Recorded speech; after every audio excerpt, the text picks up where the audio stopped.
Welcome to the Deep Dive.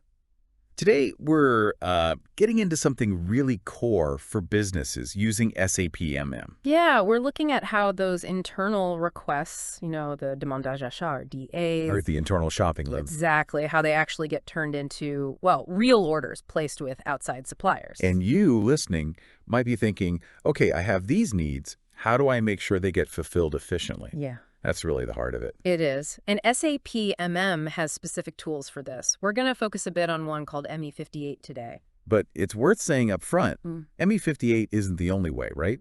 There are a few different paths in SAP for this. Absolutely. So you've got this internal need, someone creates the DA, what happens next? Well, usually there's a buyer or maybe a purchasing team. Uh-huh. And it's their job, typically, to take that internal request and convert it into a formal purchase order, a PO, that goes out to a vendor. Okay, so let's talk about that conversion step. Our sources really point towards this transaction code, ME58. For anyone maybe less deep in SAP day-to-day, just a reminder, a transaction code or T-code is like a shortcut. Yeah. Exactly, a direct command to do something specific in the system. And ME58, well, it's designed specifically to make this DA to PO conversion, let's say, more manageable. Manageable how? What's its main function then? So its main job, really, is to present the buyer with a clear, organized list of the DAs they need to process.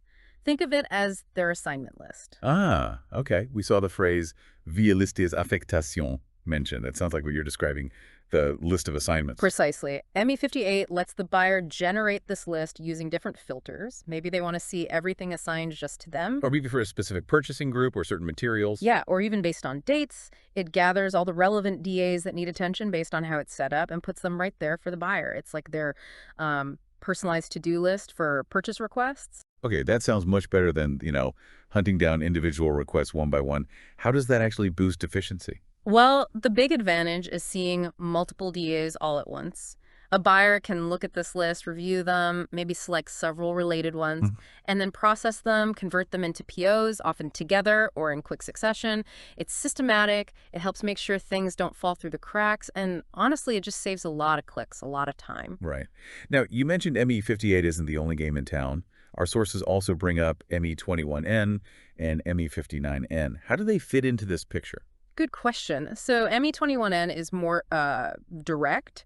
You'd use that if you already know which supplier you want to use. Maybe you have a contract or info record set up. So you just go create the PO directly in ME21N and reference the DA? Exactly. You're essentially saying, I need the stuff from the DA, and I know I'm getting it from the supplier. It's very targeted. Okay, and ME59N. That sounds different. It is. ME59N is about automation. If you've got everything set up correctly, like the source of supply is clearly defined on the DA itself, you can configure ME59N to automatically convert those DAs into POs in the background.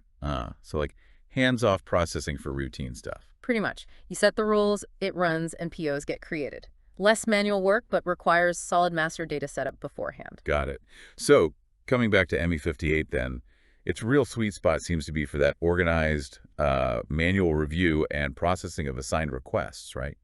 Where a buyer needs to see their workload and act on it deliberately. That nails it. It provides structure and control for the buyer managing their assigned DAs. Now, you mentioned something key there, source of supply.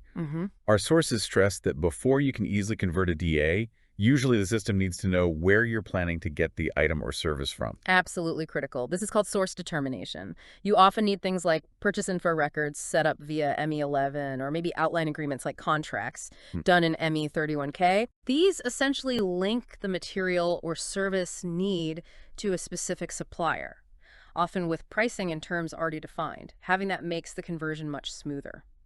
But what if, say, it's a new item, or you don't have a regular supplier to find in SAP yet? What happens then? That's a common scenario. In cases where the supplier isn't immediately known or assigned, SAP does have other tools. ME25 is one transaction often mentioned. ME25. Yeah, it allows you to create a purchase order without specifying the vendor right away. It's sometimes called creating a PO for unknown vendor. The system might even help you search for potential suppliers later if the data's there. Interesting. So there are ways to handle those exceptions too. Definitely. It really highlights how important this conversion step is, though. Taking that internal requirement and making it an actual external commitment. It really is the bridge. It's where the internal need gets formalized into an instruction for an external party to deliver goods or services. It kicks off the whole downstream process delivery, invoice, payment. Okay, great stuff. So let's try and boil this down. The key takeaway for ME58 seems to be its role in providing a structured, list-based approach for buyers. Yeah, it helps them manage their queue of internal purchase requests and convert them methodically into purchase orders. And while we know other methods exist, like the direct ME21N route, if you know your supplier. Or the automated ME59N for routine conversions. Right, ME58 seems particularly valuable for that organized, hands-on management of multiple assigned requests. Couldn't have said it better myself. So this leaves us with a thought for you, listening in. When you think about these different methods, the structured list in ME58, the direct creation in ME21N, the automation of ME59N, what factors do you think are most critical in deciding which approach makes the most sense for turning a specific internal request into an order in a real-world situation? Definitely something to chew on. Thanks for joining us for this deep dive. Welcome to the deep dive. Today, we're getting into something really core for businesses using SAP MM. Yeah, we're looking at how those internal requests, the demandage achat or DAs. Or the internal shopping list. Exactly, how they actually get turned into, well, real orders placed with outside suppliers. And you, listening, might be thinking, okay, I have these needs. How do I make sure they get fulfilled efficiently? Yeah. That's really the heart of it. It is.